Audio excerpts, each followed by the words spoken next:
Eu sou Aline Watanabe e encontrei no maternar minha realização pessoal e profissional.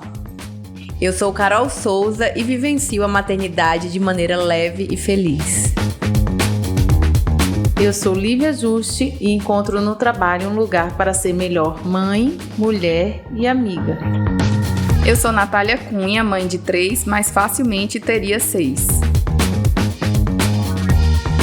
Aqui nesse podcast, cada mãe é uma peça.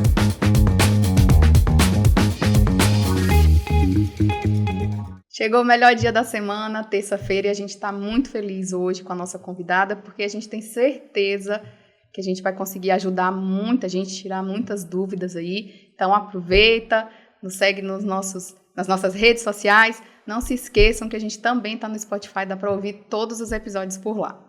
Hoje é dia de recebermos aqui aquela que mergulha profundamente nos mistérios do sistema endócrino. Estamos falando da mamãe da Maria Fernanda, doutora Dimona Macedo, médica endocrinologista, cuja agenda requer meses de antecedência para uma consulta. Seja muito bem-vinda, Dimona. Obrigada, Lívia. Obrigada, meninas. Quando Nath falou comigo, né, convidando, assim, eu fiquei muito honrada, muito feliz, porque eu sou telespectadora do podcast, então eu admiro muito vocês, o programa, e é uma honra estar aqui. E a gente já vai começar perguntando, como é ser tão bem requisitada? É gratificante, mas também é difícil, porque a gente tem que dar conta ali, eu fico assim, quando eu não consigo atender, né, e aí vem no meu Instagram, né, eu tenho um Instagram profissional, e aí os pacientes vão lá, doutora, por favor, me arruma um encaixe, e a gente fica muito, assim, querendo ajudar, mas ao mesmo tempo eu preciso conciliar a vida profissional com a vida de mãe agora, e com a casa, e com o marido. Então, a gente faz o que pode, mas é muito gratificante e, ao mesmo tempo, desafiador. Compartilho desse sentimento, porque a gente fica angustiado, né? A gente, se pudesse, encaixava todo mundo ali, mas o dia só tem 24 horas e a gente tem que dar conta de tudo, então nem sempre é possível. Mas hoje é um prazer receber você aqui, não só pela sua competência, mas porque você é uma das poucas médicas pontualíssimas. Super e para isso a gente tira o chapéu. Porque uma das coisas que a gente fala é que tem dinheiro e dinheiro não aceita desaforo, né? Os pequetitos em casa assistam com as mamães, para se recordar. Eu prezo pela pontualidade, mas eu confesso que depois de Maria Fernanda, às vezes eu chego um pouquinho atrasada, porque nem tudo sai 100% como a gente quer. Isso é o maternar, né? Exatamente. Nosso tema hoje é, Aline? Ai, nem me fale. Quando a gente começou a conversar sobre nomes, né, de convidadas, e aí seu nome estava entre as nossas convidadas, que a gente tinha muito prazer em ter aqui, e aí, puberdade precoce, que foi um tema, né, que a gente selecionou, porque a gente acredita que esse assunto, ele ainda é muito pouco falado, ou então tem muito pouco conhecimento por parte das famílias, que de repente só vai entender o que é, ou dar importância a isso quando já está com um problema instalado, né?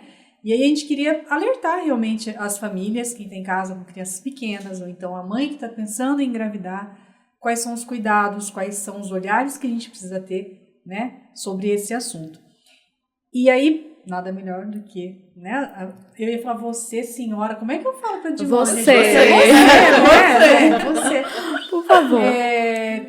O que é a puberdade precoce? Para deixar bem claro para as pessoas em casa. Puberdade precoce é o início, como o nome já diz, precoce da puberdade, né? A puberdade é um processo natural, fisiológico. Todas as mulheres já passaram por isso um dia na vida, todas as meninas vão passar um dia por isso na vida, só que ela tem uma idade para começar, né, e uma idade para terminar. Então, a puberdade fisiológica, que seria a puberdade normal, ela pode ocorrer nas meninas entre 8 e 13 anos, e aí não é a primeira menstruação, tá? É o início da puberdade, que depois a gente vai falar um pouquinho do que é. E nos meninos entre 9 e 14 anos. Quando eu tenho uma puberdade que começa antes dessa idade, a gente está diante de um quadro que pode ser, não necessariamente mas pode ser uma puberdade precoce, que merece um olhar atento aí das mães, dos pais, para que seja diagnosticado e seja tratado, né, o quanto antes, porque a gente vai ver também que isso interfere em vários fatores, né? E o tratamento ele tem um time para ser feito, porque se passar muito desse tempo, a gente já perdeu ali o benefício do tratamento. E vai. Não pode ir. Eu preciso de Começou caneta. Não, eu vou fazer perguntas que, de repente, eu sei a resposta, mas é Não, porque, mas né? é porque em casa só precisa saber. Acontece só em meninas? Não, na verdade, pode acontecer em meninas e meninos. É muito mais frequente em meninas, numa proporção de 1 para 10. Então, de 10 pessoas que têm puberdade precoce, 9 vão ser meninas, 1 vai ser menino. Então, é muito mais comum em meninas, mas pode acontecer em meninos também.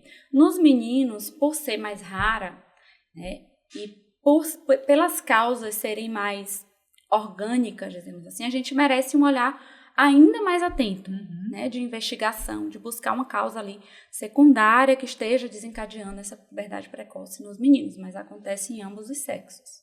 E como você identifica a puberdade precoce? Nas meninas é um pouco mais fácil, né? A mãe vai notar ali o primeiro sinal da puberdade, que é o broto mamário, aquela pedrinha na mama da menina, que vai surgir, a mãe normalmente percebe na blusa, né? A areola, que é aquela bolinha maior da mama, fica um pouquinho mais proeminente na blusa, e palpando a mãe consegue perceber que tem uma pedrinha, né, nessa mama, e esse é o primeiro sinal da puberdade na menina.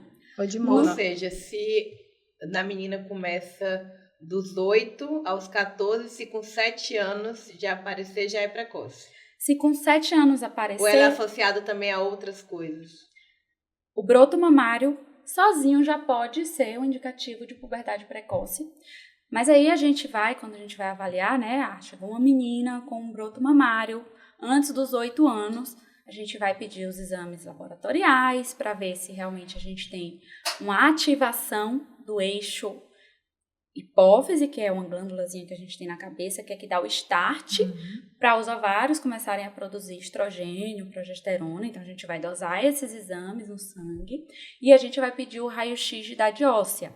A idade óssea é um marcador muito importante nessa avaliação de puberdade, porque durante a puberdade, o excesso de hormônio, estrogênio principalmente, que deveria estar baixinho numa criança de 7 anos, ele vai estar alto e vai estar estimulando ali a maturação óssea acelerada. Então, essa criança ela pode ter uma idade óssea avançada, a gente chama, né, maior do que a idade cronológica, do que a idade que ela tem, e aí a gente junta esses fatores, né, a clínica, que é o broto mamário, a idade óssea e a avaliação laboratorial para definir se essa criança tem um diagnóstico de puberdade precoce ou se não, ela só tem um broto mamário isolado, que a gente chama telarca isolada, e que se for só a telarca isolada, não vai ter uma repercussão dela poder menstruar precocemente, de interferir na altura final dela. Então, a gente faz essa avaliação conjunta. Mas, clinicamente, eu acho que foi isso que Carol perguntou, pode ser só o broto mamário. Não necessariamente vai ter o pelo, não necessariamente vai ter a acne. Mas que pode vir também. E quais né? são as outras coisas que podem vir junto? Então, os pelos, pelos axilares, pelos na genitália, eles podem aparecer junto com a puberdade, né? Muito novinha. Muito novinha. E os pelos, eles podem aparecer junto, né? Então, ser um sinal concomitante. Mas eles podem aparecer antes, sem indicar puberdade. A gente tem uma glândulazinha acima dos rins, que chama suprarrenal ou adrenal. E essa glândula produz hormônios. Produz hormônios androgênicos. Testosterona, androstenediona, são hormônios que vão desencadear o surgimento de pelos, de acne, de odor axilar, e não necessariamente vai ser a puberdade, tá? Então, nas meninas, o primeiro sinal de puberdade é o broto mamário. O pelo pode estar junto, pode vir antes, pode vir só depois, e não necessariamente vai ser a puberdade. Isso é uma dúvida bem comum, às vezes chega assim, com odor axilar isolado, né, no consultório, e às vezes já preocupada se, será que é puberdade, né? Quando o odor axilar, Nath, ele acontece antes dos 8 anos, o odor axilar, os pelos, a gente chama de pubarca precoce. Não é a puberdade, mas é a pubarca precoce. E crianças que têm a pubarca precoce têm maior risco de ter a puberdade precoce. Então, mesmo o odor axilar e os pelos, se for antes dos 8 anos, merece também o acompanhamento com o endocrinologista. Por que endocrinologista? Por quê?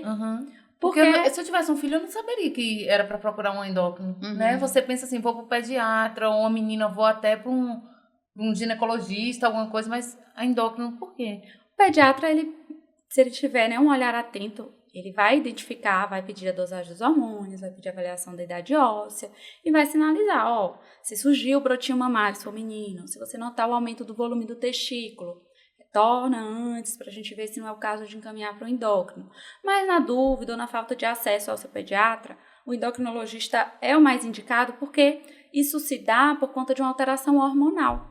Essa glândula suprarrenal, ela também é ativada por volta dos 8 anos de idade nas meninas e por volta dos 9 nos meninos. E se ela for ativada antes, né, a gente tem uma produção desses hormônios androgênicos precoce, por isso é o endócrino, porque o endócrino vai avaliar toda a parte hormonal e acompanhar para caso surja uma puberdade precoce também, instituir o tratamento de forma precoce também. Você falou aí um aumento do testículo. É mito ou é verdade que o menino ele pode ter esse aumento do testículo e um aumento do pênis? E como a mãe percebe que isso aumentou? O que vem primeiro é o aumento do volume do testículo. E isso é muito difícil para as mães identificarem, porque não é um aumento assim, aumentou muito. É um aumento sutil. A gente tem um instrumento que eu uso na consulta que é o orquidômetro. São várias bolinhas imitando testículo de vários volumes, de vários tamanhos diferentes. E aí tem de 1, 2 ml, 3, 4. 3 ml é um testículo que ainda não está na puberdade. 4 ml já é um testículo na puberdade. Então é uma diferença muito pequena. É muito sutil. Para os pais, eu sempre falo isso para os pacientes, né, para as mães de meninos, que é muito difícil para elas identificarem. Então, conversa com o pediatra que acompanha para avaliar o testículo e, na dúvida, vem na consulta com o endócrino, né? E os meninos, assim, a puberdade é um pouco mais tardia, né, do que nas meninas. Normalmente começa lá pelos 9, 10. Tem menino que só vai começar a puberdade lá com 13, 14 anos e tá tudo bem, não é um atraso. Acabam vindo para mim porque já está muito diferente dos outros coleguinhas, fica preocupada, ainda não passou no estirão, aí vem porque acha que está com baixa estatura, mas é super normal os meninos de 9 a 14. Então eu oriento as mães que vão às vezes por outras queixas, fez 9 anos, não custa fino uma consulta com o endocrinologista uma vez no ano, para a gente avaliar como é que está o volume testicular, porque se a gente identificar a puberdade, e aí entra numa outra questão, a puberdade ela pode não ser precoce, mas ser acelerada. Tá? Então, a puberdade, ela começa nessa idade de 8 nas meninas, pode começar nessa idade de 8 nas meninas, de 9 nos meninos, mas ela tem um ritmo para acontecer. Normalmente, a mama vai aumentar de tamanho depois de 6 meses a 1 ano que o broto mamário surgiu. O testículo vai aumentar, mudar de estadiamento puberal também de 6 meses a 1 ano. Se ocorre em um período menor, menos do que 6 meses, a gente pode estar diante de uma puberdade acelerada. O que é que isso quer dizer? Que essa puberdade vai terminar muito cedo. Terminou a puberdade, a velocidade de crescimento cai muito, e aí essa criança ela pode ficar com uma altura abaixo do que ela poderia chegar. Tá?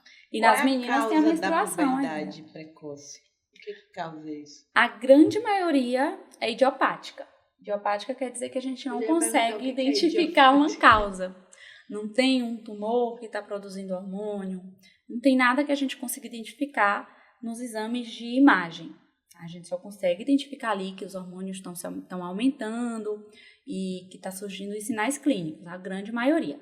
Essas causas idiopáticas, habitualmente, elas têm origem genética. A gente tem um gene que vai codificar produzir substâncias que vão dar o start, que vão falar assim, vai começar a puberdade, e aí a hipófise, que é essa glândulazinha na cabeça, vai começar a mandar os sinais para os ovários, para os testículos, para produzirem os hormônios.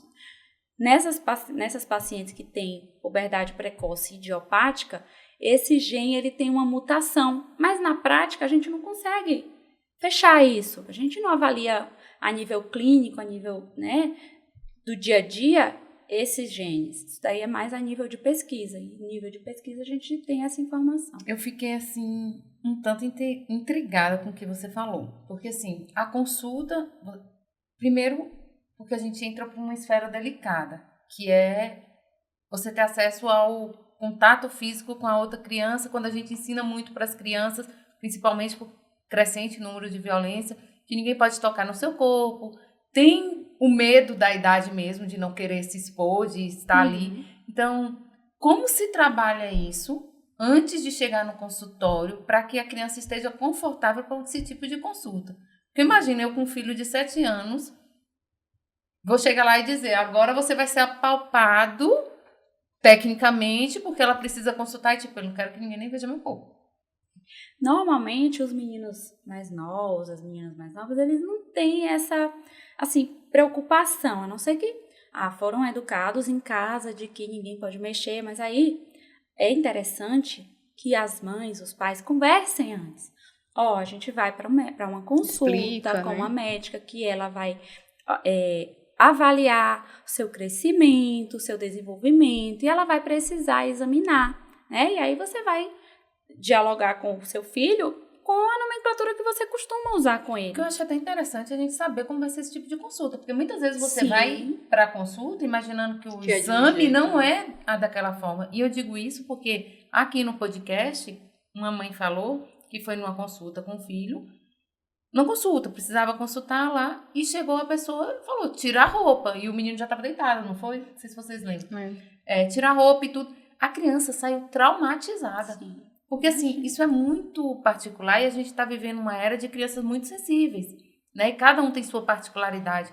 Então, essa ideia de mostrar como você se prepara para uma consulta, talvez possa ser que o médico precise tirar a sua roupa e vai te examinar de tal forma, facilite, né? Então, trazer essa comunicação para o nosso público. E eu acho, assim, que a mãe tem algumas coisas, né? A mãe e o pai explicarem que essa possibilidade existe. Agora, eu no consultório, eu sempre peço permissão. Sim. Eu peço permissão. Peço permissão até quando é bebezinho. Posso abrir? Para a mãe. Porque, às vezes, eu estou estimulando um gatilho nela de que, opa, peraí, eu preciso começar a ensinar isso para minha filha, que ninguém pode aí chegar abrindo. E quando a criança é um pouco maior, ou já está ali, eu faço os combinados. Por exemplo, um adolescente, um pré-adolescente, é muito desconfortável, gente. Eles ficam, pelo menos pra mim, assim, que... Os pequenininhos não se importam tanto. Porque mas quando eles, depois por dos exemplo... 9, 10. Eles vão ali, por exemplo, com uma dor abdominal. Ninguém vai olhar meu bumbum com uma dor abdominal. Eles não imaginam. Mas o pediatra, ele olha tudo. O exame físico do pediatra é despido. É todo despido. Mas aí, eu costumo falar, eu posso, né? Você pode tirar a roupinha e ficar só de cueca e tal. E aí, eu pergunto, eu posso olhar? Você deixa eu olhar? Eu só quero ver. E aí eu já falo, se você não quiser hoje, como você está me conhecendo, não precisa. A gente não vai ver hoje. Você vai para casa, você vai conversar com a mamãe. Quando você estiver seguro, você vai voltar para eu ver. Eu vou precisar ver algum dia. Eu falo assim. E eles fazem. Essa semana passada, 2 pacientes voltaram. Hoje eu vou deixar, sabe? Porque é essa linha sutil da gente ter que fazer, no caso da puberdade precoce, tem que ser avaliado. Porque é um negócio que, se você não avalia, você não faz conduta. Eu digo, assim, a importância da mãe saber, porque, assim, a gente não sabe como é essa Exatamente, consulta. claro, Né? claro. Você nem Gente, sabe também, que tem assim, esse não aumento é do toda- órgão genital. Sim. E não é, né? Claro que hoje é o que é mais comum e tantos médicos fazerem tantas coisas erradas, a gente, né, não vai, né, generalizar. Mas a gente precisa saber como que cada médico vai O que conduzir. esperar. E hoje as crianças também já são educadas assim, olha, não é qualquer pessoa que vai pegar em você. Agora também virou moda isso, até por conta de alerta, né? Então assim, vai aqui, você vai fazer xixi, então quem é que pode te limpar? É só sua babá. Isso. É sua mamãe, o papai e o dindo, né? A dinda, né? Então já tem isso, né? Hoje E na já é mais consulta, comum. gente, tem que ter o cuidador tem que estar junto, A né? presença É, do pai e parece da que eu mãe, ia falar. da mãe tá ali, né? Você sempre chamar o pai e a mãe, quem tiver, porque Pra tá é a junto. pessoa de confiança daquela criança ali naquele local. Então, chamar para junto para que a criança possa se sentir segura. Habitualmente eu peço para a própria mãe tirar. Eu também. Eu aviso antes, né? Antes de ir para a maca, eu já aviso como que vai ser o exame físico. E aí eu tenho algumas imagens que são bem didáticas, é desenho mesmo. Que aí eu mostro, ó, na puberdade pode acontecer assim, assim. Eu vou examinar para a gente ver como é que você tá.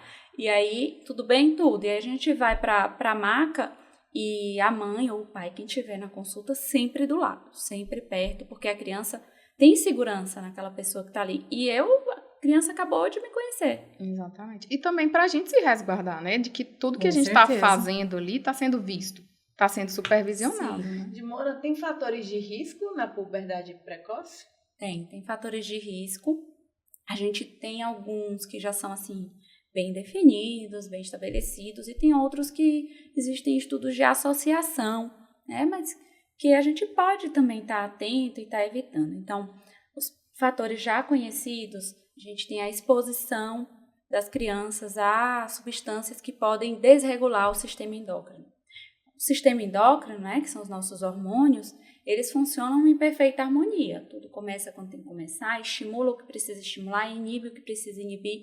E existem substâncias que a gente está muito exposto no nosso dia a dia que pode desregular e tornar precoce o início da puberdade. Essas substâncias estão presentes, por exemplo, nos plásticos, que é o bisfenol A. Então, quando a gente for aquecer ou congelar um alimento, preferir os recipientes de vidro ou silicone, ou os plásticos que seja de uma marca confiável e que está lá escrito que é livre de bisfenol A.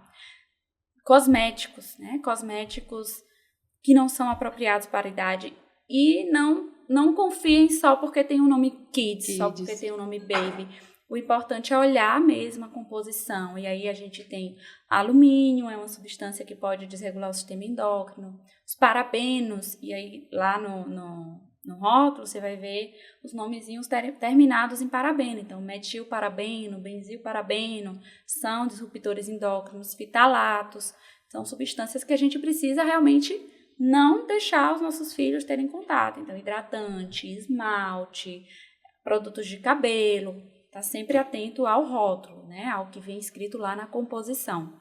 E a gente tem os fatores que têm a associação. Por exemplo, a obesidade. A obesidade infantil está relacionada com uma puberdade, o início precoce da puberdade.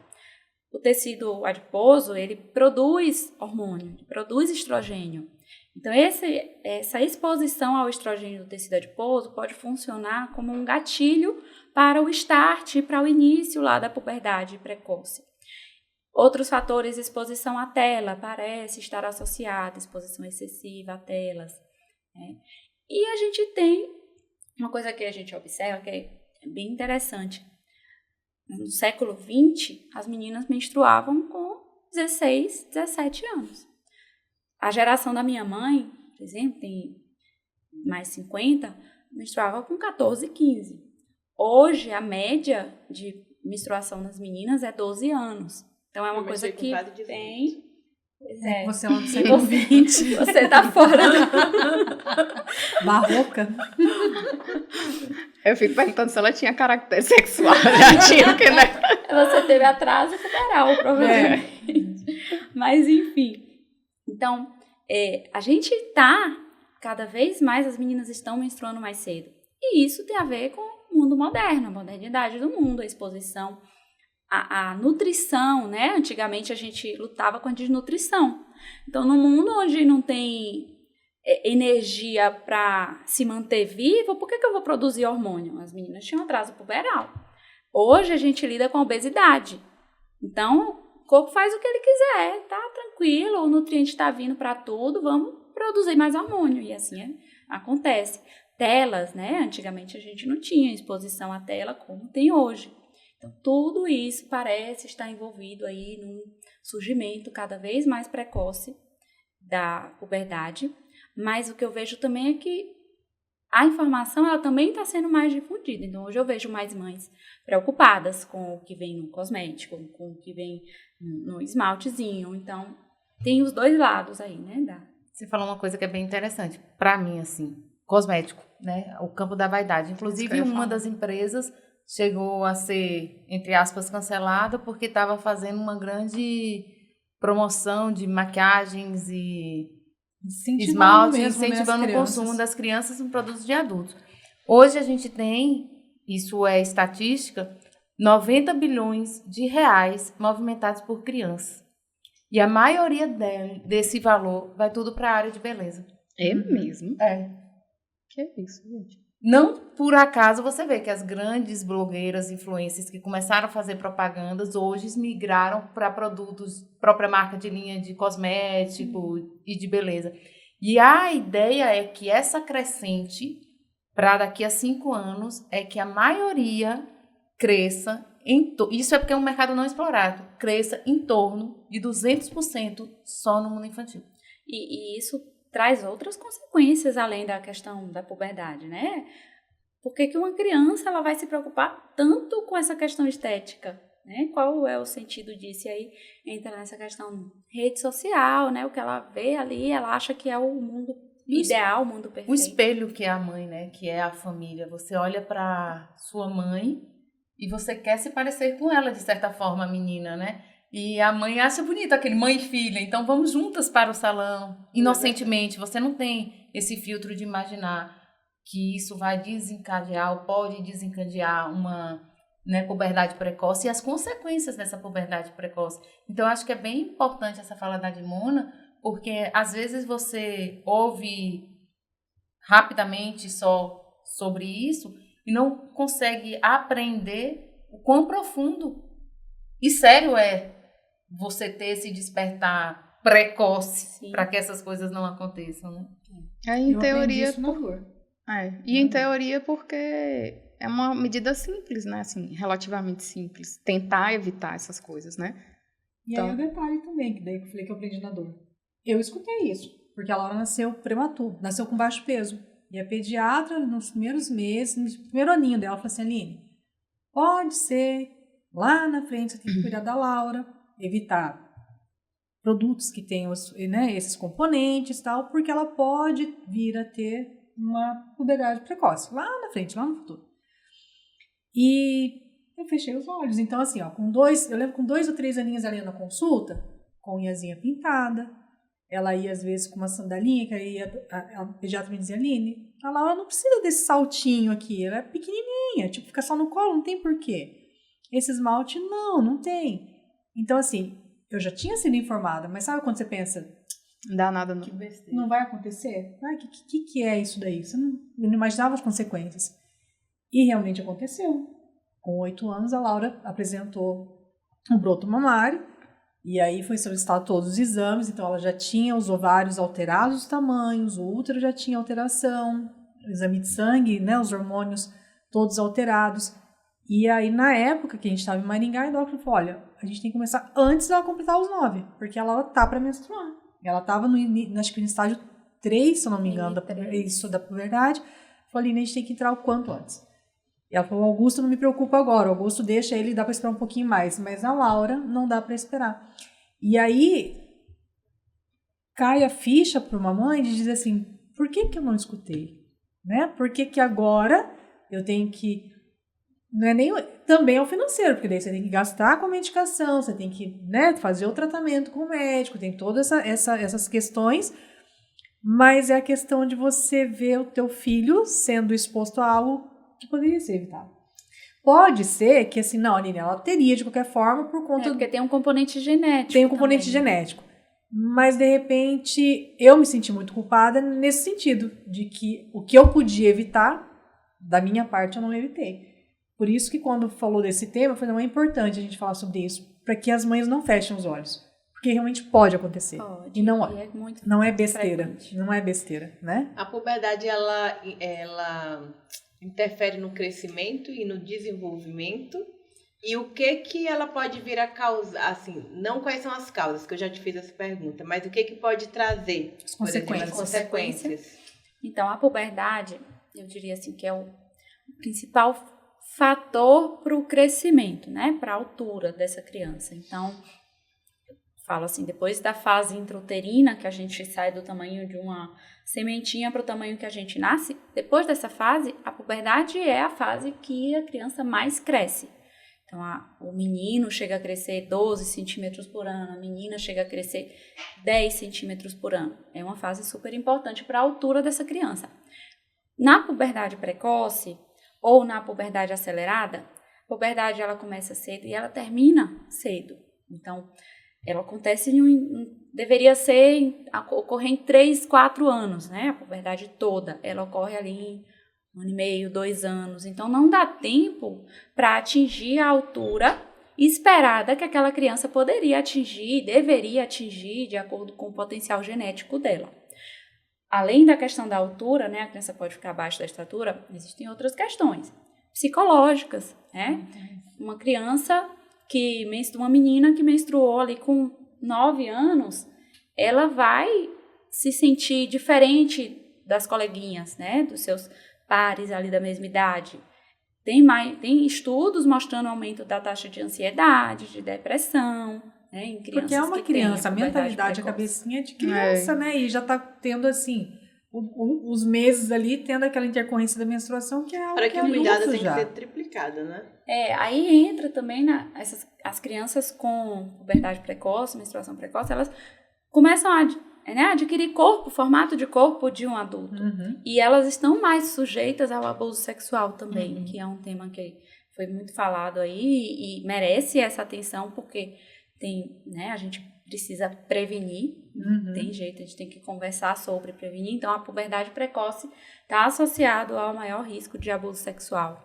Puberdade precoce também aparece nas meninas, tem uma associação com surgimento de cânceres mais precoces, câncer de mama. Então, o que a gente puder fazer para tratar vai auxiliar essa criança de alguma forma. Existem pais que não conseguem identificar uma puberdade precoce e esse número é grande?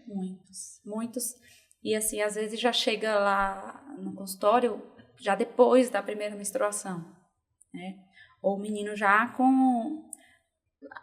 No menino, eu acho que é muito difícil para os pais realmente assim identificar. Na menina, acaba vendo ali o broto mamário e aí vai deixando passar, não tem às vezes a informação de que isso pode ter tanta repercussão como a gente está falando. E às vezes já chega já no final da puberdade, já depois da menstruação. E qual que é o problema disso? Porque nessa fase da puberdade, a idade óssea já avançou muito.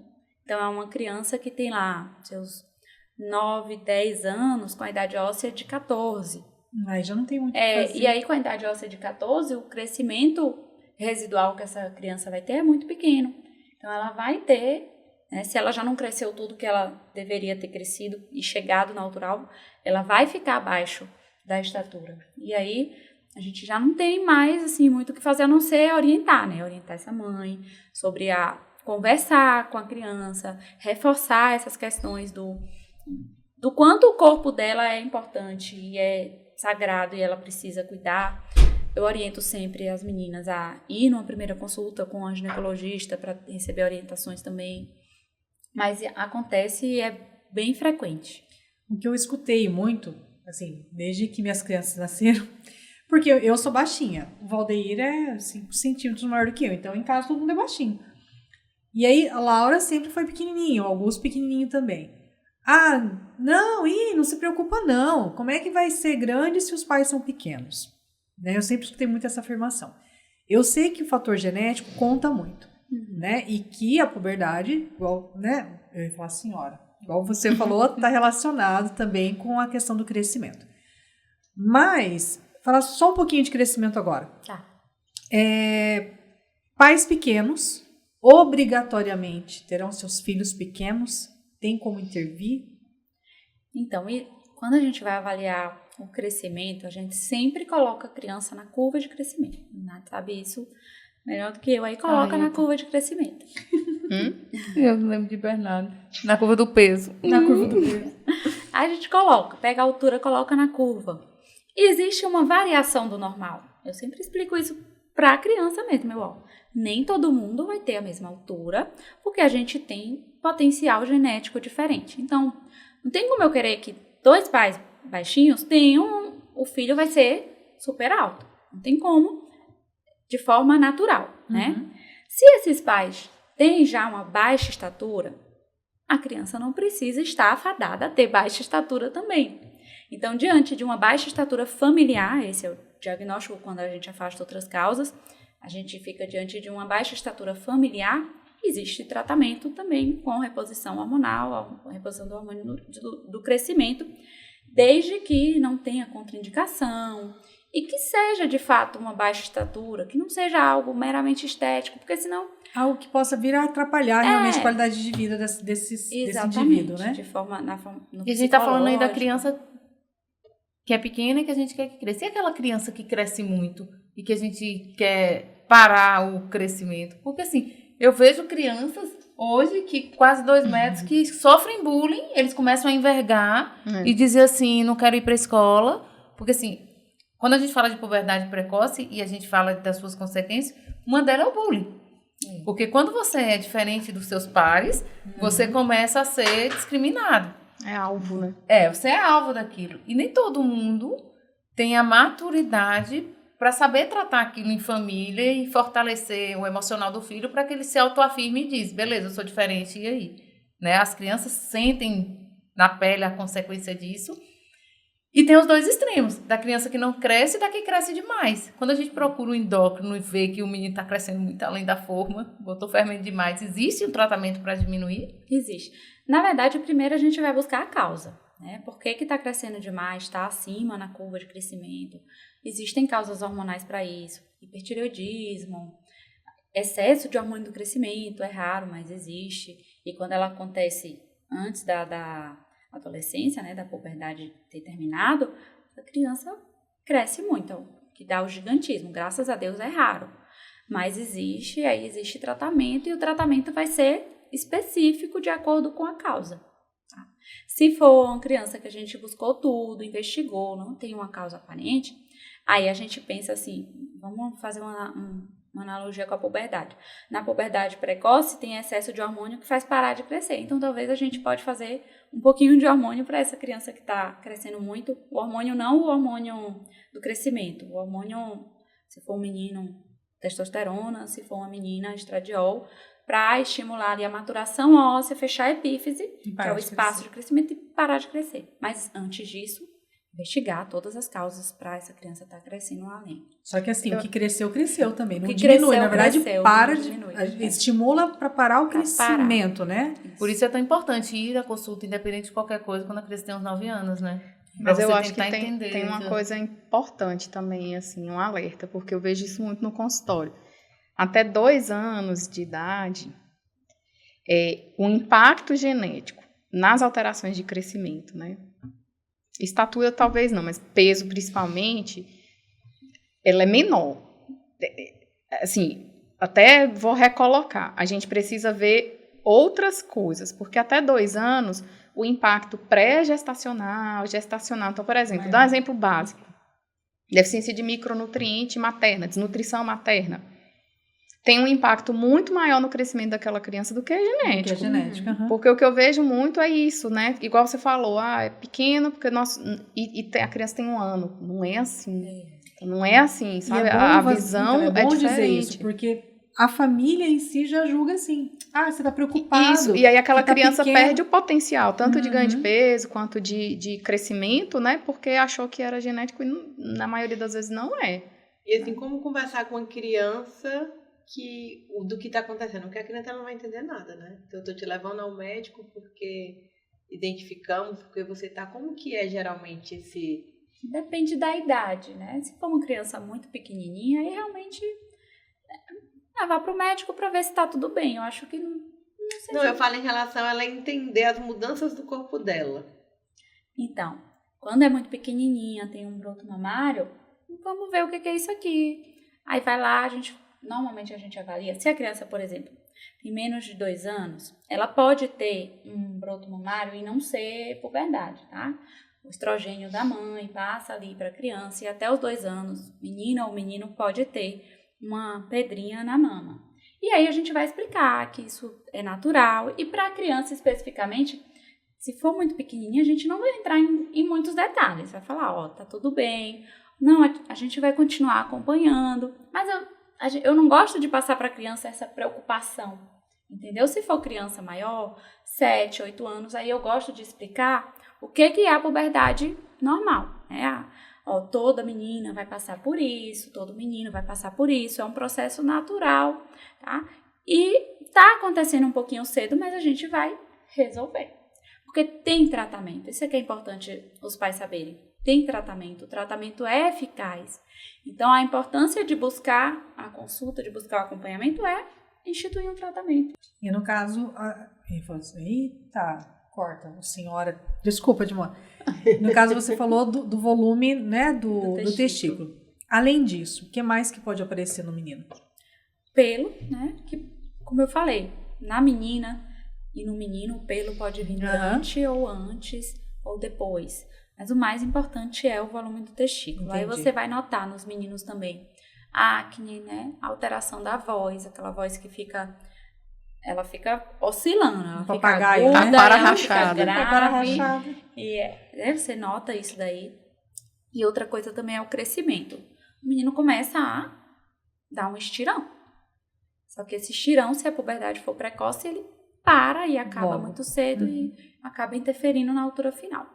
Então, acne, pelos, bigode, crescimento. Mas quando isso tudo já está acontecendo, porque a puberdade já começou faz um tempo. Entendi. Então, nos meninos é bem sutil identificar.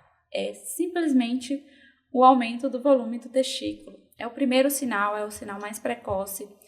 E como nos meninos, graças a Deus a puberdade precoce é mais rara, né? É bem mais rara. E tem um porquê nas disso, meninas. doutor? Por quê? De quê? De Ser nos mais meninos ser rara? mais raro. Tá. Não tinha entendido. É uma questão genética, né? Tem um gene que chama quispeptina, ele vai ativar a puberdade. Nos meninos, essa mutação que leva a essa ativação precoce, ela é mais rara.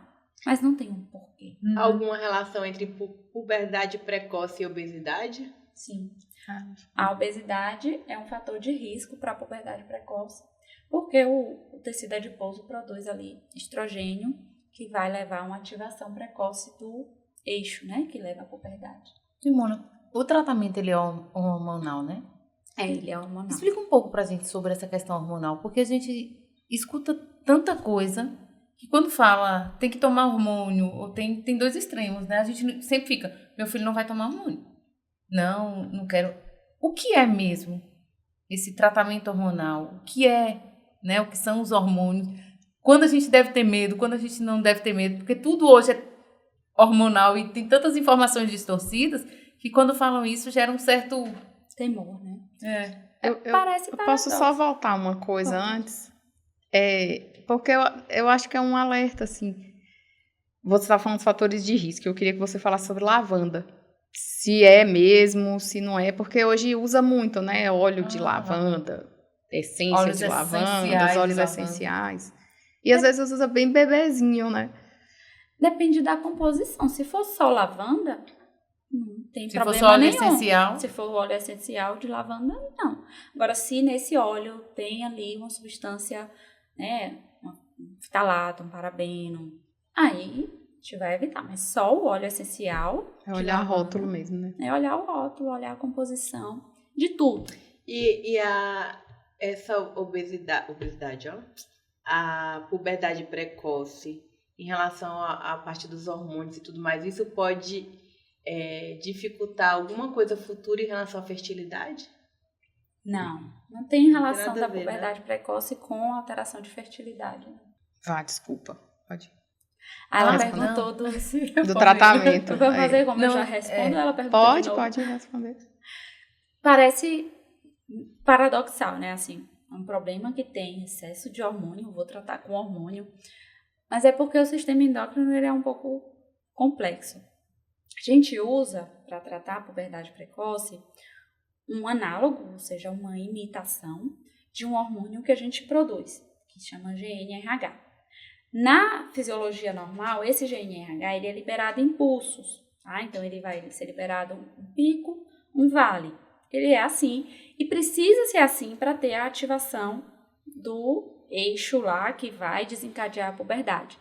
A gente usa algo para imitar esse mesmo hormônio que estimula a puberdade, só que não impulsos. A gente usa uma aplicação onde a gente vai fazer um nível ali hormonal e ele vai ficar constante, tá? E ele constante inibe a puberdade. Então, inibe a continuação da puberdade. Então, a gente vai usar esse análogo de GnRH de forma injetável, só existe injetável esse tratamento, que pode ser uma vez por mês, pode ser uma vez a cada 3 meses, pode ser uma vez a cada 6 meses. O que vai mudar aí é custo, facilidade posológica.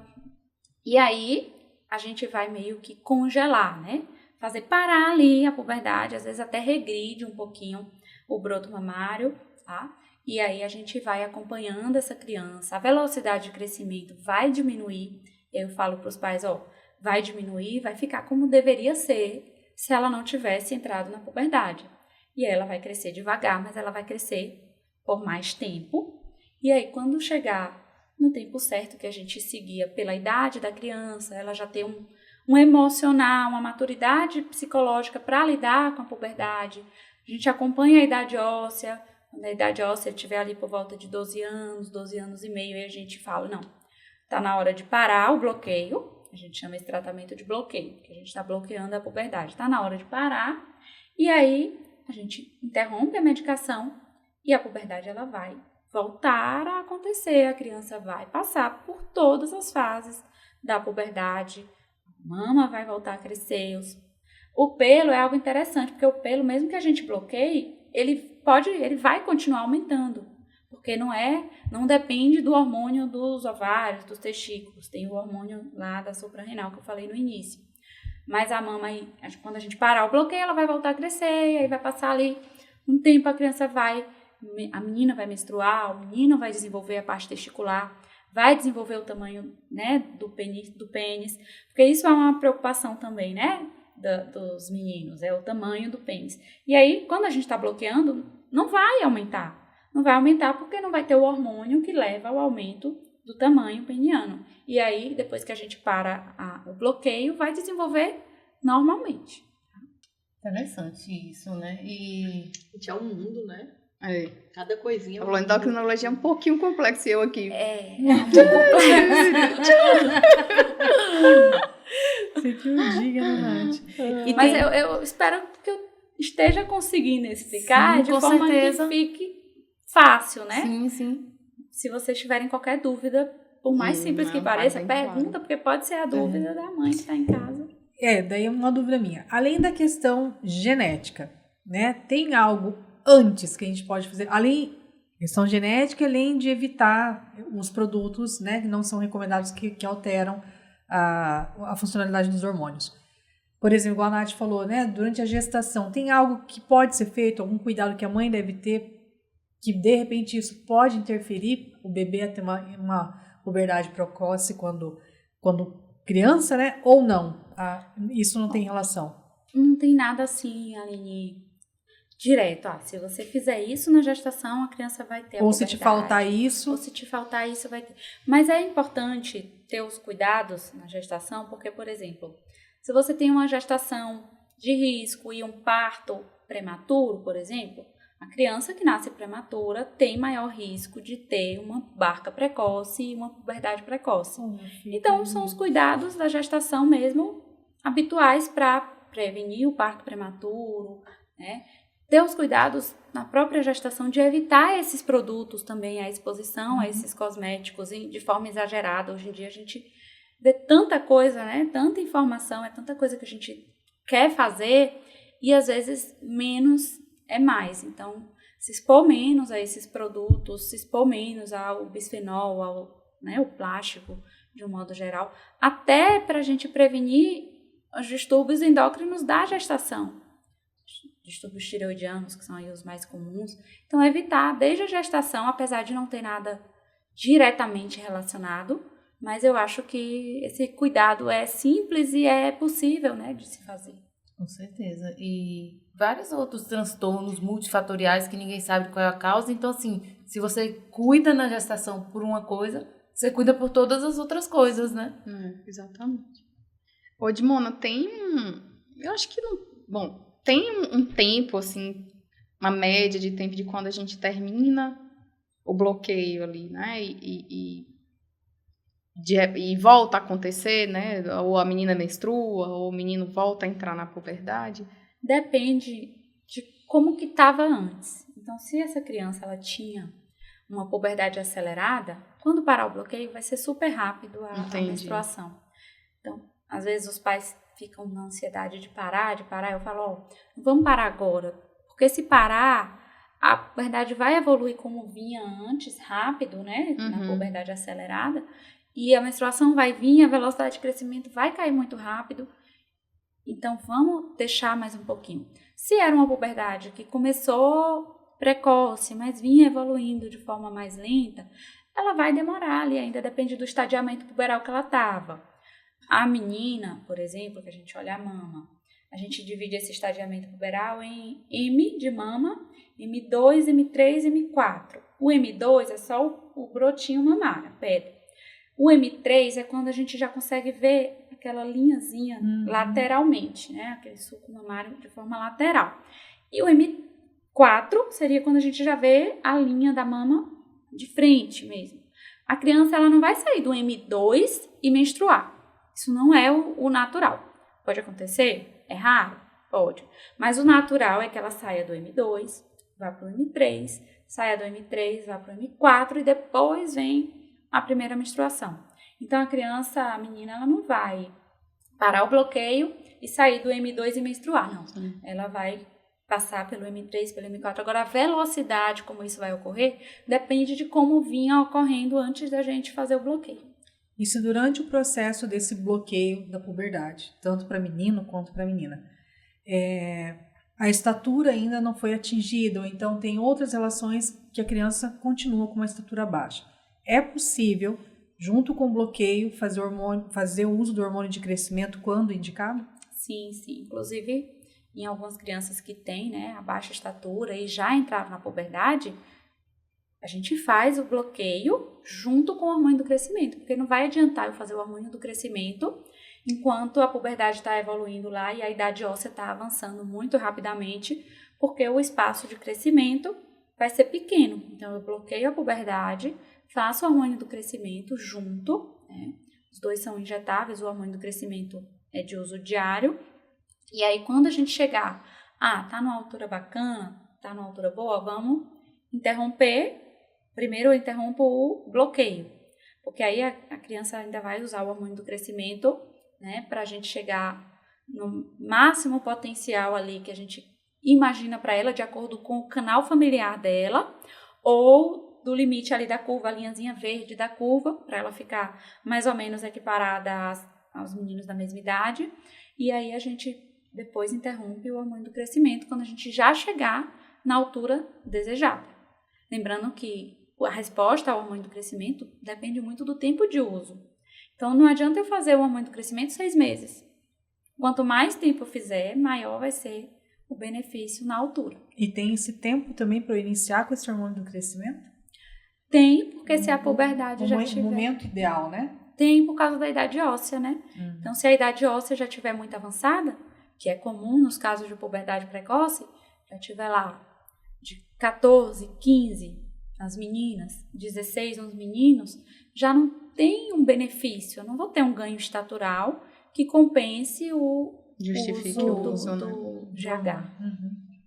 Até porque, assim, é uma medicação injetável, né? De alto custo. Então, é uma decisão, às vezes, né? A ser compartilhada. A CESAB, ela disponibiliza o hormônio do crescimento e o tratamento da puberdade precoce, mas da puberdade precoce é quando a gente demonstra, né, com os exames que vai ter um prejuízo na altura final, a CESAB disponibiliza o medicamento, e do GH, infelizmente, é só quando tem deficiência comprovada do GH. Os casos de baixa estatura familiar, de baixa estatura idiopática, a gente não consegue pela CESAB, e aí precisa realmente ser arcado pelos pais ou judicializado. Tem algum caso clínico seu, assim, bem intrigante ou angustiante que você possa compartilhar? Claro, sem revelar nomes. Mas são tantos casos de puberdade, assim, são casos, esse caso que eu vou falar especificamente é um caso que eu atendi na policlínica, né? E uma menina de 6 anos, já com, assim, mama completamente Ai, meu Deus. formada. 6 anos. 6 anos. Mama completamente formada.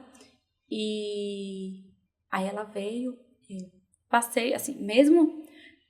Existem casos em que a gente passa o bloqueio sem visar a estatura, visando somente a questão psicológica da criança. Então, muitas vezes a idade óssea já está lá avançada, mas eu não vou deixar uma menina de 6 anos ficar menstruando.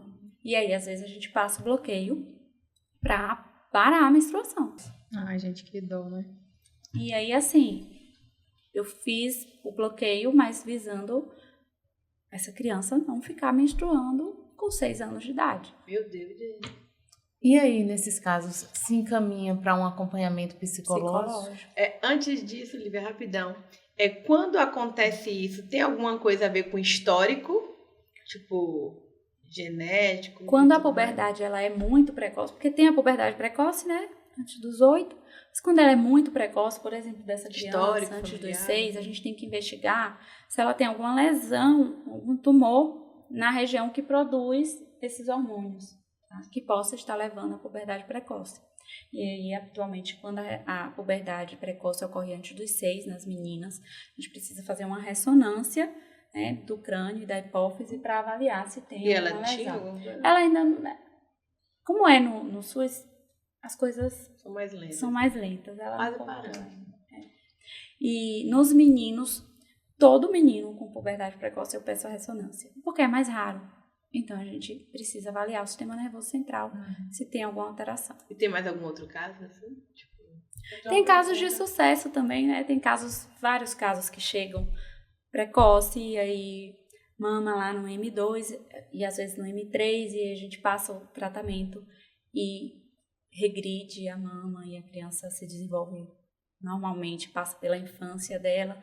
Depois a gente para o bloqueio e vida que segue leva uma vida normal, saudável. O importante é identificar precoce e ter o acesso precoce ao E o uso desses profissional. hormônios não vai ter consequências negativas para eles, Não. pra depois. Não. Gente, isso é muito importante, sabia? Tipo assim, um alerta e o tema que a gente está trazendo pro podcast. Porque imagine, eu tô linkada, minha filha tem lá 6 anos. E às vezes eu não vou nem me tocar que existe essa possibilidade de uma criança com 6 anos ter esse tipo de ter alteração. possibilidade de ter uma puberdade precoce com 6 anos. E o Hoje pior, tem um você não sabe problema, nem né? que Né? médico você procurar. Por exemplo, se eu tivesse uma filha menina, eu não sabia. Ou um menino também que tem que É levar. isso que eu tô Com falando. 9 anos, eu vou porque é procurar muita um informação. endocrinologista. Exatamente. Se Então, você não tivesse assim, esse acesso agora a essa informação. primeiro trazem esse alerta, depois eu fico alerta, porque às vezes se é o inverso disso, eu não vou conseguir identificar, né? Mas E muitas pessoas também. E aí entra... É porque é complexo, né? Mas entra porque a gente está falando de acesso à saúde de uma maneira geral, né? Mas entra também o papel do pediatra geral, puericultor, né? Para examinar a criança. Porque Essa é a grande realidade. Isso é a teoria, né, Nath? é isso que eu tô dizendo. É isso que A eu tô gente dizendo. passa e mal vê a consulta do menino que tá doente e vai embora. Mas é isso que eu tô dizendo, por isso que eu digo que é complexo. Mas eu tô chamando a atenção para o profissional se atentar da necessidade da criança ser examinada. Porque nem sempre a mãe vai trazer isso como uma queixa. É você que vai identificar aquilo ali, às vezes, na hora do exame físico, né? E você vai fazer as perguntas, acaba que depois você faz uma busca ativa, vamos dizer. Tá sentindo isso, né? Já queixou alguma coisa? Até porque a consulta ao pediatra, no meu ponto de vista, que eu vejo muito, e comigo foi assim também, no primeiro ano de vida a gente vai todo mês. Mas depois a gente só procura o pediatra Quando tá doente. quando tá doente. Dificilmente você leva uma vez por ano para falar assim, não, vim fazer um check-up na criança. Às vezes acontece. Que seria o ideal, né? Mas muitas vezes passa que isso só vai na consulta mesmo quando tá com uma queixa de algo que não vai bem, né? Qual é a sua pergunta, Thaís? O que você ia perguntar? Minha pergunta era, que passou um pouquinho mais... A gente vai entrar Eu na... achei interessante a pergunta, porque você falou das questões lá atrás, que um dos fatores das consequências, vamos dizer assim, da Puberdade. puberdade precoce é o alerta da criança a assédio, vamos dizer assim, eu esqueci a palavra que usou, né? Abuso. Ao abuso. Mas em casos de puberdade super precoce, como você disse, talvez crianças que, muitas vezes a família nem sabe, que está sendo abusada de alguma maneira ou estimulada dentro de casa de alguma maneira, ela pode apresentar essa puberdade super precoce? É interessante porque, assim, quando a gente está diante de um quadro de puberdade precoce, a gente também tem que avaliar a situação social dessa criança. Parece bizarro, mas quando eu estava na residência, eu já vi caso em que o padrasto dava hormônio para a menina. Para se desenvolver mais rápido? Para ela desenvolver mama, e ele abusava sexualmente dessa criança. Parece algo assim inimaginável. Até arrepio assim de falar, mas é algo que, uma das primeiras perguntas, lógico que não precisa ser tão bizarro assim, mas perguntar: tem uma avó em casa fazendo terapia de reposição hormonal? A criança pode ter engolido a pílula? A avó faz terapia transdérmica e o hormônio pode ter passado para essa criança? Né? Se foi algo pontual, a criança vai ter o broto mamário, mas não vai progredir, não vai levar uma consequência maior. Mas se for algo que continue a exposição, a gente vai estar buscando uma coisa e não vai encontrar, quando, na verdade, a gente precisava ter feito uma pergunta básica ali no início, que é a exposição a um hormônio exógeno, né? Que pode ser intencional ou não intencional. Às vezes, a mãe faz terapia de reposição, a avó faz e a criança tem contato, por mais que seja transdérmico, absorve. Uhum. É até uma... Desculpa, Nath. A doutora Adriana, que atendia as crianças em Maringá, ela fez um reelzinho semana passada, falando justamente sobre isso, porque a gente, às vezes, em casa, está fazendo um tratamento com uso de hormônio tópico, né? E eu não tenho noção que aquilo ali pode prejudicar a nossa criança em casa. Então, realmente, até eu compartilhei nos stories, e aí teve uma mãe que perguntou assim: mas fiquei curiosa para saber qual hormônio que é. Então... Pode ser assim, qualquer um vai ser estradiol, testosterona. Uhum. são os principais. Que são os principais, né? E assim, às vezes você passa porque você precisa usar, que é uma indicação médica. E aí, qual o cuidado que essa mãe deve ter? Tenho que usar. Eu coloco em partes que não vai, que minha criança não vai encostar? Como que é? O estradiol, a orientação é usar em raiz de coxa. Então, já é um local menos exposto. E usar de noite. Se já for dormir. Mas tem que ter cuidado, porque tem criança que faz dorme cama compartilhada. Então, é realmente usar em um horário em que você não vai ter contato com a criança, né? E em um local que você sabe que não vai ter tanto contato. Agora, a testosterona é menos usada, né? A gente usa em casos muito mais raros, mas passa em região de braço, e aí pode ter esse contato. E aí o ideal é realmente, na hora que passou ali, pelos próximos ali 30 minutos, uma hora, não ter o contato com a criança. Até você ter certeza que absorveu, que não está mais ali. Eu queria só voltar à pergunta de Thaísa, porque eu acho que é importante, assim, a gente falar uma coisa. Porque a puberdade precoce, ela não tem relação com o desenvolvimento de sexualidade, né? No sentido do entendimento mesmo de que é, né, o sexo, o órgão sexual, né? Não tem essa conotação. Porém, como Dimona está falando, como é um risco, existe um risco inerente da puberdade precoce, né? Aumentar, de uma maneira geral, o abuso, a gente tem que estar atento, sim, à mudança de comportamento da criança e o que a gente chama de hipersexualização. Quer dizer, uma criança de 6 anos, ela tem que ter alguma conotação sexual na vida dela? Não. Nada, em absolutamente nada. Então, assim, se existe uma mudança de comportamento ou um comportamento de hipersexualização, né? Aquela criança que quer se vestir de maneira diferente, que tem um palavreado diferente, né? Que fala coisas que você sabe que estão relacionadas a uma relação sexual, isso já é um sinal de alerta, né? Sim. Às vezes a criança está ali assistindo na televisão, você nem percebeu, mas é um alerta, tanto para o profissional de saúde quanto para a família, tá?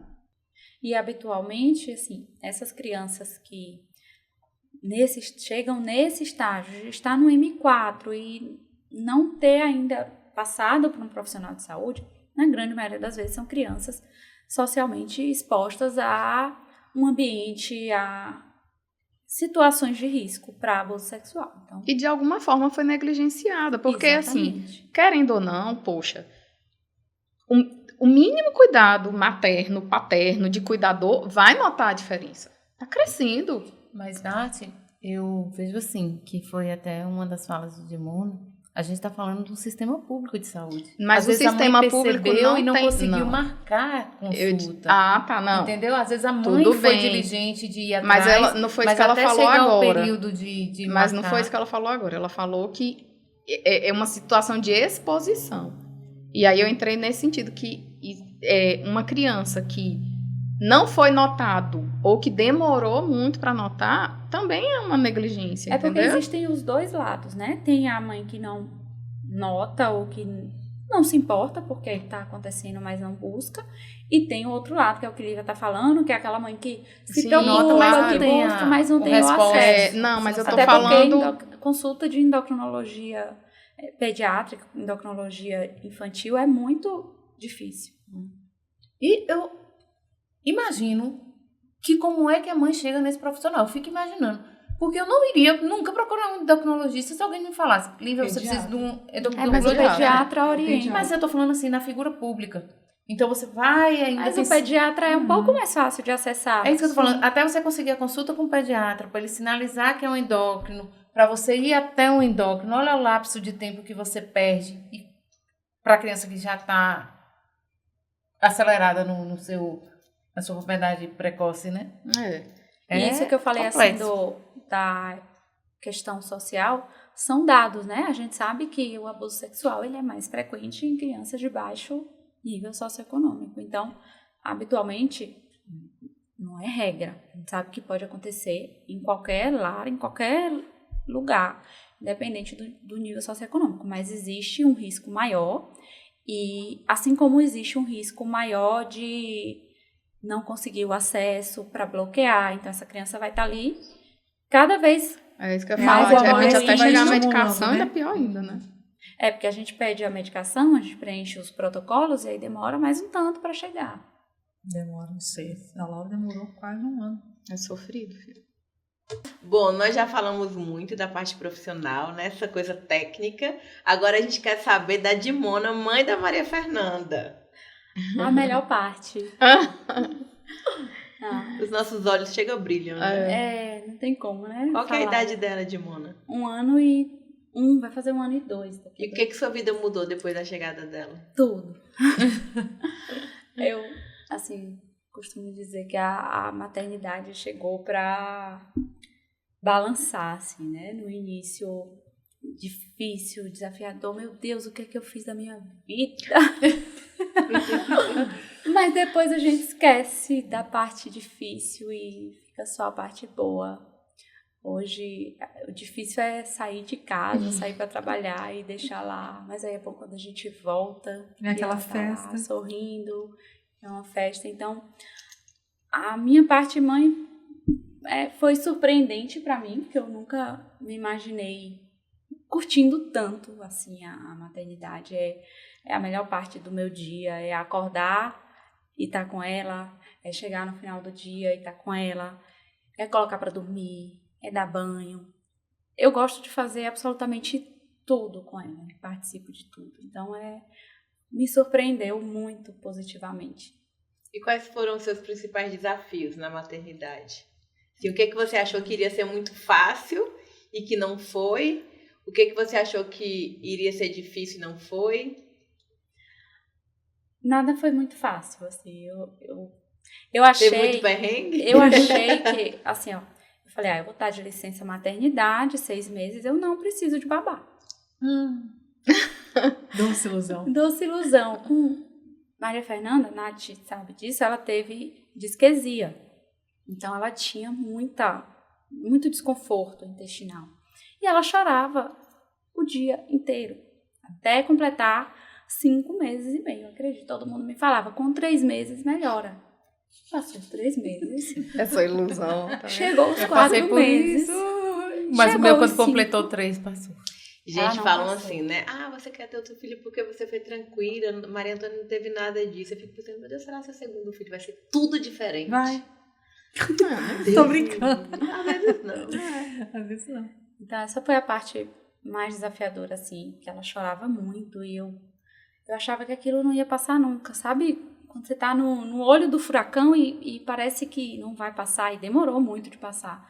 Aí, com 5 meses e meio passou, e aí foram os momentos mais lindos, assim, de você ver a evolução, de você ver falar a primeira palavra, sentar e sorrir. Ela de já forma fala te amo? espontânea. Não. Ela não junta ainda 2 palavras. palavras. Ela só fala Passou. palavras. Separadinho. Apesar de que agora ela tá falando sai, Aiva. Aiva é o cachorro. Aí ela tá falando sai, Aiva. Mas as palavrinhas que ela fala soltas, ela fala muito bem. E ela fala com sentido, né? Ela, Sim. ela quer comunicar alguma coisa e ela fala bem. Ela fala muito bem. Eu tava olhando e falei assim, gente, que coisa A Raia? mais, a coisa mais linda do mundo. E o que eu ia perguntar? Sim, esse suporte que você falou que não iria precisar de ninguém depois, como que foi? Aí, assim, nos primeiros 30 dias eu tinha uma pessoa que ficava comigo à noite. Eu falava, de dia eu vou tirar de letra. Só que aí, quando ela fez 10 dias, começou a disquesia, eu tive que sair correndo atrás de babá. A primeira que chegou, fica aqui, não vai mais embora. Aí depois eu acabei trocando de babá, e a que tá com ela desde os 2 meses é a que tá até hoje.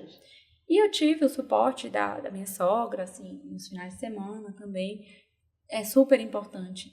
Mas acho que o meu lado perfeccionista não deixava muito ninguém fazer tudo, né? Fazer as coisas, e eu só queria do meu jeito. Isso é algo que eu melhorei muito, né? Com a maternidade, o perfeccionismo, porque não tem como ser perfeito. E como eu falei antes, eu não chegava atrasada de forma alguma. Hoje, às vezes eu chego atrasada no consultório por conta da correria ali com Maria, mas dá certo. Então foi esse suporte de babá, uma rede de apoio da minha sogra, de Gênios também, que é um paizão, foram super importantes nesse período.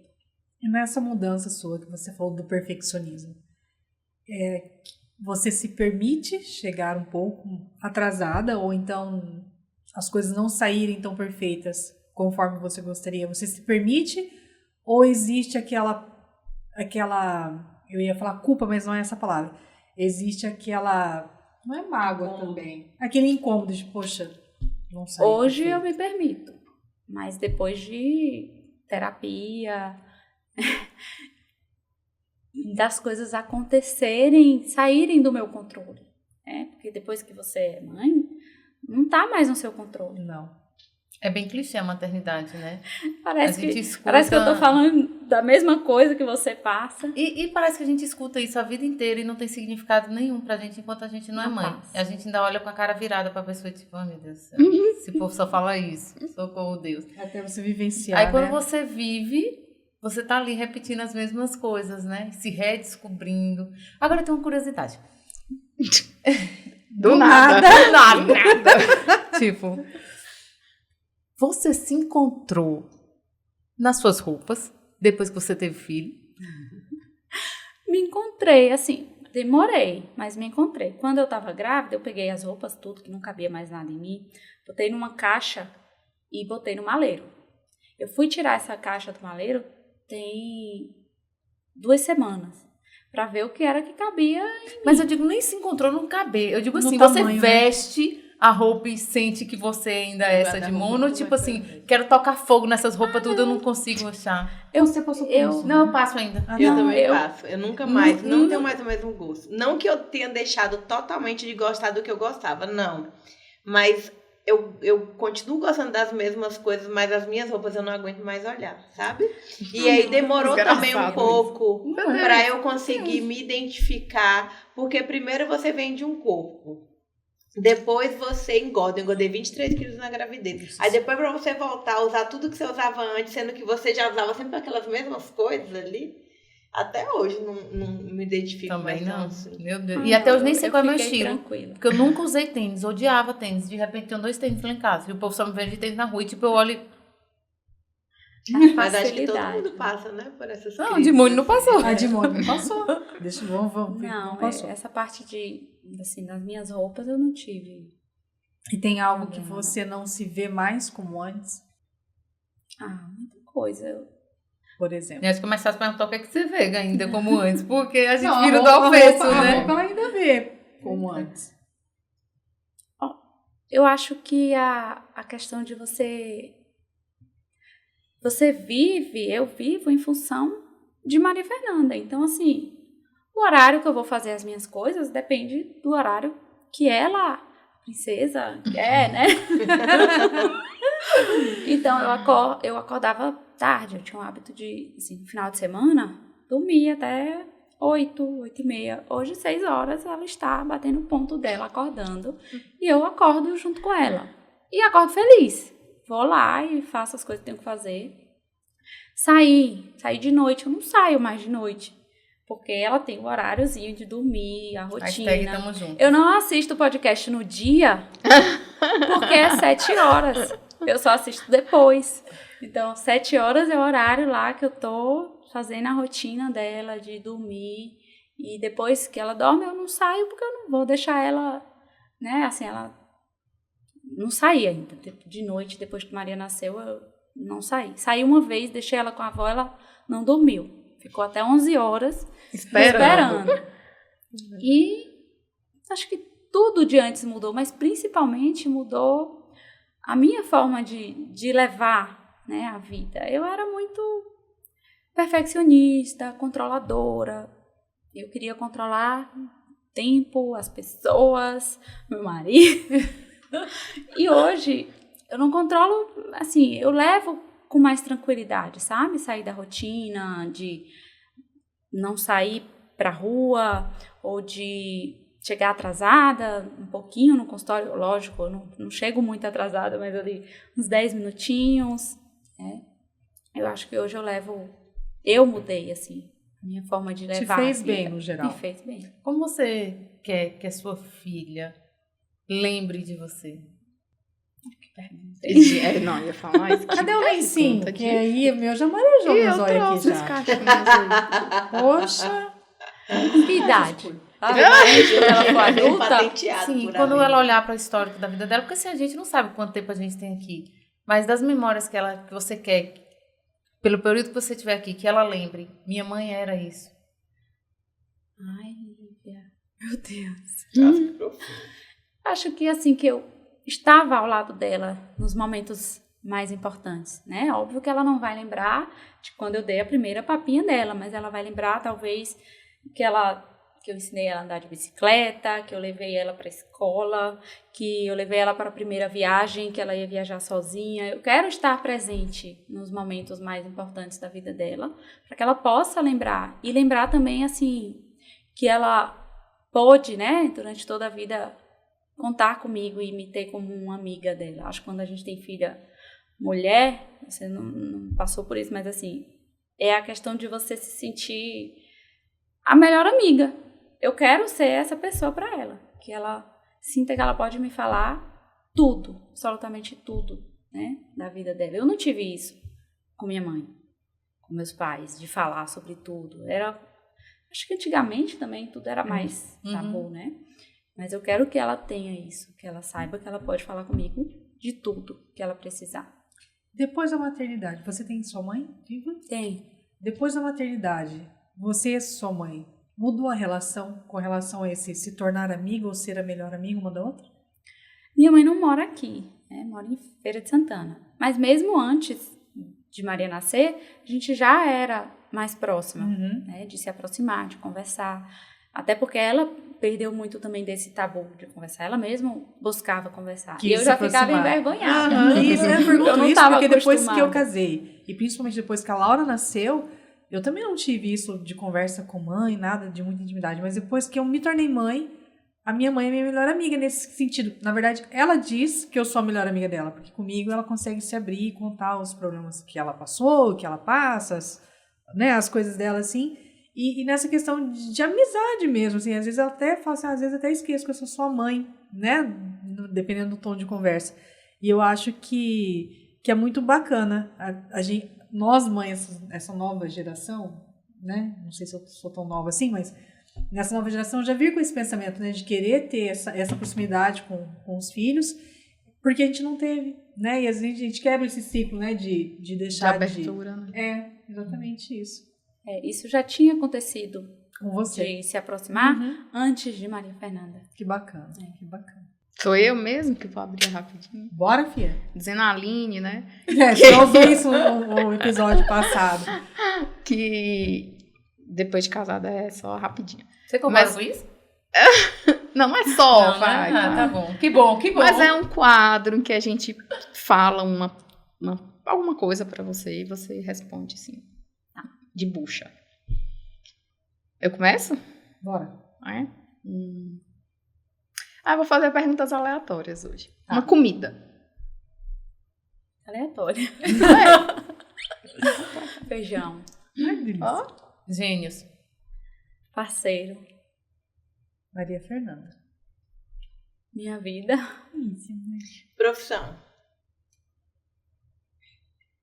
Endocrinologia é paixão. Um medo. não acredito. Pegou minha Morrer. palavra. Nossa, pega essa cara da E Nath depois que agora, a gente vamos vira fazer mãe, uma tem medo de figura. morrer, Nossa. né? Meu Deus, eu não tinha esse medo, não. Não é? Tudo. É. Meu Deus, e o que é que vai ser da minha filha? Sei eu que... E um desejo. Ter sabedoria pra lidar com tudo, mas assim, especialmente com a maternidade. Uma lembrança. Que veio agora na minha mente foi minha avó, ela é viva, mas eu tô com saudade. Ah, que gostoso. As avós estão sempre. Aproveita e manda um beijo pra ela. Um beijo, vó. Bisa, agora chama ela de Bisa. É, porque Ah, você nem tá casa viva, também né? passava esse negócio pra criança aprender. O Bernardo que aprendeu agora, não chama mais mamãe, é mãe, porque eu chamo minha mãe de mãe. Aí ele fica mãe, aí eu fico assim, não sou sua mãe, Maria também eu chama. sou sua mamãe. Aí ele fica mãe, e eu. Aí ele, mamãe, aí eu, oi. Que ignorando. Eu chamo minha mãe de mamãe e papai de papai até hoje. Eu nunca chamei. Eu também não, Mamãe, sempre Nossa, mãe. também. Pai. Muito obrigada, Dimona, por essa tarde aqui hoje. Tão maravilhosa, né, gente? Onde a gente pôde aprender tanto. E também conhecer um pouco mais da Dimona mãe. Eu acho que é importante a gente trazer esses temas, esses questionamentos para cá, porque a gente consegue, além de conectar com outras famílias, né, que estejam passando pela mesma coisa, alertar também inúmeras mães, pais que às vezes não têm ideia, né, das pequenas coisas que, quando não são percebidas ali naquele momento, podem virar, de certo, coisas gravíssimas ali futuramente. E foi muito bom poder aprender tanto aqui com você nessa tarde de hoje, né, meninas? Muito obrigada pela companhia, muito obrigada por tanta informação valiosa, né, importante, não só para a gente, mas como para todo mundo que está nos assistindo. Eu que agradeço. Foi ótimo estar aqui com vocês. Mais uma vez, foi uma honra o convite. E eu espero ter falado de forma simples, para que todo mundo possa entender e que a gente possa levar a informação sempre, né, para as pessoas que estão em casa. Chegamos ao fim de mais um episódio. Espero que você tenha gostado aí em casa. Deixe seu comentário aqui, curta também, compartilhe com aquela família que precisa saber dessa informação.